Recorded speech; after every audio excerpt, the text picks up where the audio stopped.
2005 में western UP के एक खेत में एक किसान ने हल चलाते वक्त कुछ हार्ड चीज को हिट करा। उस मोमेंट में किसी को ऐसा नहीं पता था कि इंडिया की हिस्ट्री चेंज हो जाएगी इस एक डिस्कवरी की वजह से। हमें बचपन से 3 मिथ्स बताए गए थे। सबसे पहला कि चैरियट्स इंडिया में बाहर से आए थे, यानी आर्यंस लेकर के आए थे।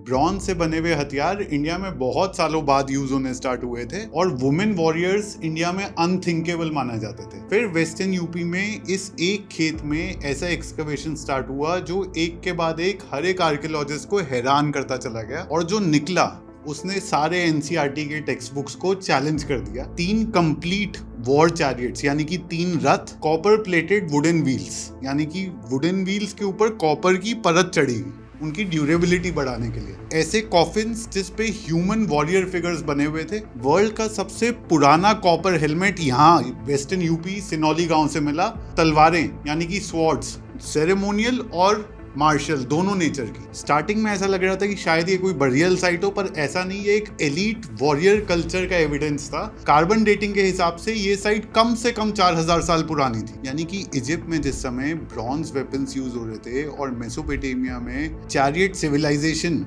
डेवलप हो रही थी, उस समय इंडिया में भी चैरियट्स और ब्रॉन्ज मेटल्स मौजूद थे। और सबसे ज्यादा इंपॉर्टेंट बात कि आर्यन इन्वेजन थ्योरी के कम से कम 500 से 1000 साल पहले के ये एविडेंसेस हमें इंडिया में मिल गए। हिस्ट्री का आर्यन इन्वेजन थ्योरी का अजम्पशन यहीं पर हिल गया। इसके अलावा जो वुमेन वॉरियर का स्केलेटन मिला उसने एंशिएंट जेंडर रोल्स को चैलेंज कर दिया। पेट्रियार्कल अजम्पशन जो थी हमारी कि हमारी सोसाइटी हमेशा से पेट्रियार्कल थी, वो कहीं ना कहीं हिल गई वो अजम्पशन, और लीनियर हिस्ट्री मॉडल सारे फेल हो गए। ये सिनौली की एक साइट ने जितनी किताबें थी सब पर एक बहुत बड़ा क्वेश्चन मार्क लगा दिया।